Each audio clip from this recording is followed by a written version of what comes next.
Encore un truc chinois, hein. Ils sont partout ces mecs-là. Ils sont partout. Aujourd'hui, petite revue sur le AP Donovan.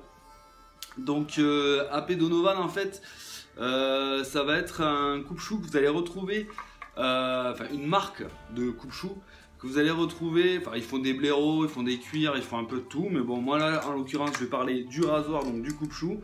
À ma connaissance ils ne font pas de rasoir de sûreté, donc en fait ils font des coupe-choux.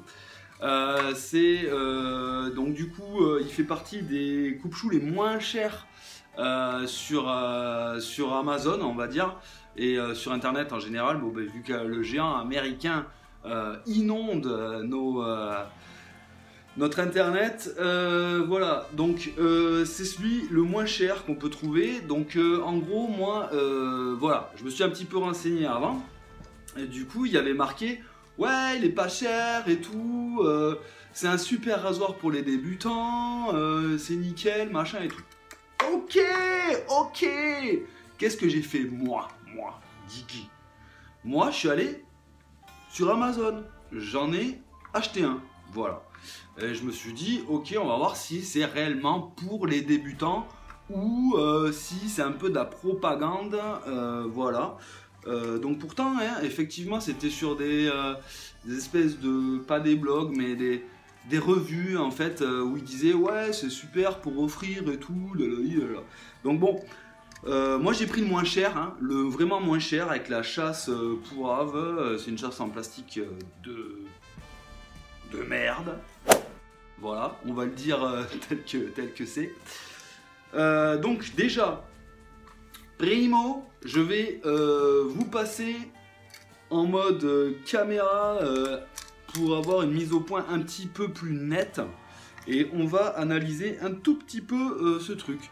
Donc c'est pas pour dire qu'il est pourri, c'est pas pour dire qu'il est bien, c'est juste pour vous donner des recommandations quant à ce coupe-chou.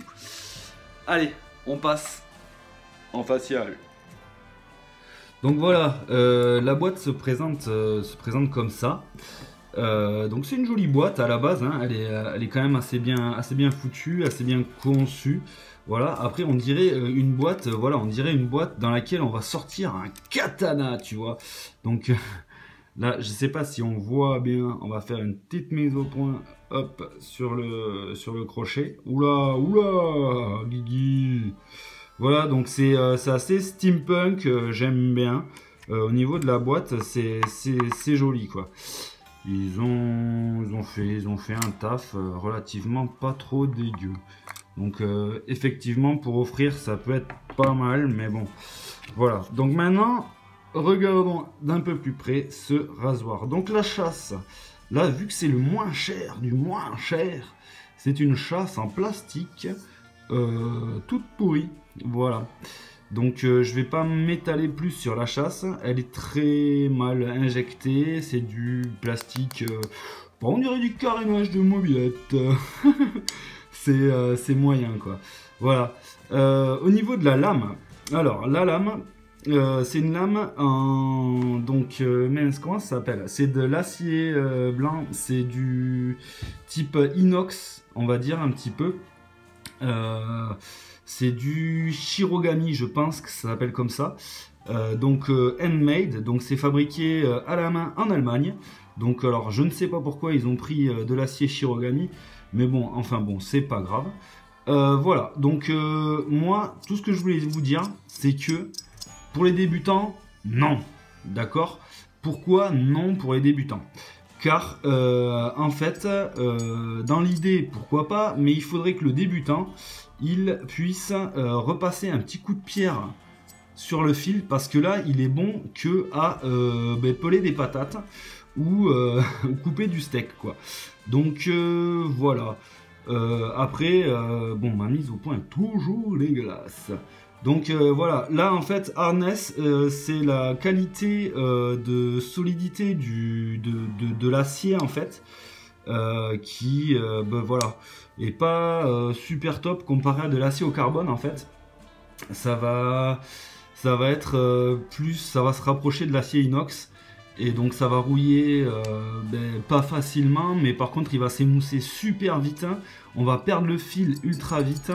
Et il sera par contre assez relativement facile à affûter quoi. Bon voilà, je crois que j'ai fait le tour. Je vais repasser hop, de l'autre côté. Voilà, donc voilà. Acier Shirogami. Moi juste ce que je voulais vous dire, c'est que voilà, ils disent tous oui c'est nickel pour offrir et tout. Il y a une boîte de voyage machin. Ok d'accord, ok les mecs, il y a une boîte qui est jolie, ok. Oui, la boîte est jolie. Si vous prenez le modèle en boîte Santal, de toute manière, les lames, elles seront toujours les mêmes. C'est toujours les mêmes lames, d'accord? Ça ne changera pas. D'un modèle à l'autre, la lame sera toujours identique. Il n'y a que la chasse qui va changer, en fait. Donc même si vous prenez une superbe chasse et tout, la lame, elle sera toujours comme elle est. Hein. Voilà, ça va pas être transcendant, quoi. Et surtout, en fait, je dis ça pour les débutants, en fait. Moi, je vous conseille pas d'acheter ça si vous n'avez pas de pierre, si vous ne savez pas affûter à la pierre et si vous n'avez pas de cuir. En fait, ce rasoir n'est pas chef ready, quoi. Il n'est pas prêt à raser. C'est pas vrai. Tu peux pas en tant que débutant démarrer avec ça. Là, si tu démarres avec ça et que tu commences à te raser, tu vas faire du steak haché. Tu vas te rayer la façade, quoi. Comprends-tu? Est-ce que tu comprends? Voilà. Donc, pour un initié, oui. Mais bon, il va falloir... faut savoir que là, il sort tout juste d'un affûtage à la pierre grid 400 à peu près. 400 voire 1000. Mais bon, il lui manque encore 2 passages, un 3000, 8000, un 10 000. Voilà quoi, il y a du boulot encore à faire sur la lame avant qu'elle puisse tailler. Et bon, après, pour un initié, ça vaut pas le coup d'acheter ça. Donc pour un débutant, pourquoi pas, mais il faut que le débutant, il achète ce rasoir-là, avec des pierres, avec un cuir, avec de la pâte. Enfin voilà, en gros, moi je dis, bon, je dénigre pas cette marque, hein, voilà. Mais bon, s'ils vendaient déjà leur rasoir chez Vredi, ça serait peut-être un petit peu mieux. Là, il ne l'est pas. Pour moi, ça vaut pas le coup de l'acheter. Les débutants, même les gens qui veulent offrir ça à quelqu'un, non. S'ils veulent le mettre dans une vitrine pour faire joli, pourquoi pas, d'accord. Mais non, pas un débutant. Pas un débutant. Voilà. Donc voilà, c'était ma petite revue sur le AP Donovan. J'ai essayé de pas trop le démonter, hein, mais bon voilà, je suis pas là pour ça. C'était juste des mises en garde au niveau des débutants pour pas qu'ils se lacèrent le visage. Donc voilà. Écoutez, si cette vidéo vous aura plu, si vous aimez AP Donovan, cette vidéo ne vous aura pas plu. Donc vous mettrez des pouces en bas, mais c'est pas grave, c'est pas grave. L'avis de tout le monde est bienvenu sur la chaîne Guimoy Rasoir Vintage. Donc, a contrario, si la vidéo vous a plu, n'hésitez pas à vous abonner, à faire sonner la petite cloche de notification et mettre des pouces en l'air comme ça. Et sur ce, je vais vous laisser. Je vous donne rendez-vous pour une prochaine vidéo. Je ne sais pas du tout ce que ça sera la surprise. Merci de m'avoir regardé et n'oubliez pas de rester, alors toujours bien affûté. Ciao.